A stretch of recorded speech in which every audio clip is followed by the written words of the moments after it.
दोस्तों अगर आप MS एक्सेल शीट को इस्तेमाल कर रहे हैं और आपकी वर्कशीट कंप्लीट हो चुकी है, अब अगर आपको एक नई शीट चाहिए तो कैसे आप वर्कशीट को इंसर्ट कर सकते हैं, और अगर आपके पास एक्स्ट्रा शीट हैं तो उनको कैसे आप डिलीट कर सकते हैं, रिमूव कर सकते हैं MS एक्सेल शीट में। तो यहाँ पर नीचे आप एक शीट देख रहे हैं, शीट 1। जब भी आप MS एक्सेल को ओपन करते हैं तो शीट नंबर 1 जो है वो बाय डिफॉल्ट इसमें इंसर्ट होती है।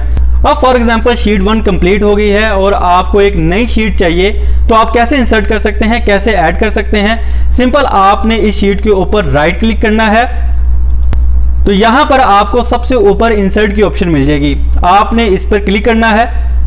इसके बाद आपको ऑप्शन पूछेगा वर्कशीट की, तो आपने वर्कशीट को सिलेक्ट करना है और ओके कर देना है। तो नीचे आप देख सकते हैं कि हमारे पास शीट नंबर 2 ऐड हो चुकी है, इंसर्ट हो चुकी है। इसी तरह आप जितनी भी चाहे शीट को ऐड कर सकते हैं।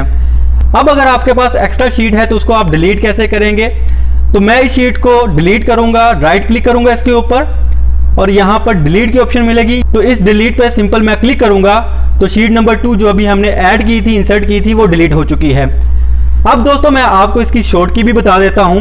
अगर आपने वर्कशीट को ऐड करना है, इंसर्ट करना है, तो उसकी शॉर्ट की है Alt प्लस शिफ्ट, और आपने इन दोनों को प्रेस करके F1 को प्रेस करना है।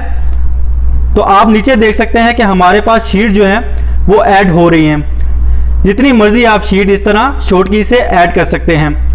अब अगर आपने एक्स्ट्रा शीट को डिलीट करना है तो उसके लिए शॉर्ट की है Alt E और L को आपने इकट्ठा प्रेस करना है।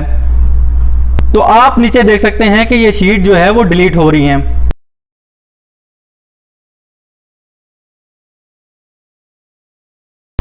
तो इस तरह दोस्तों आप शॉर्ट की को इस्तेमाल करके वर्कशीट को ऐड कर सकते हैं, इंसर्ट कर सकते हैं। तो दोस्तों ये आज का ट्यूटोरियल था कि अगर आपने MS एक्सेल शीट में वर्कशीट को इंसर्ट करना है तो वो कैसे कर सकते हैं, और अगर एक्स्ट्रा शीट को आपने डिलीट करना है तो वो कैसे कर सकते हैं। तो आई होप दोस्तों आज के वीडियो आपको इन्फॉर्मेटिव लगी होगी। अगर आपको वीडियो पसंद आई है तो इसको लाइक और चैनल को सब्सक्राइब जरूर कर दें। इसी के साथ मुझे इजाजत दीजिए।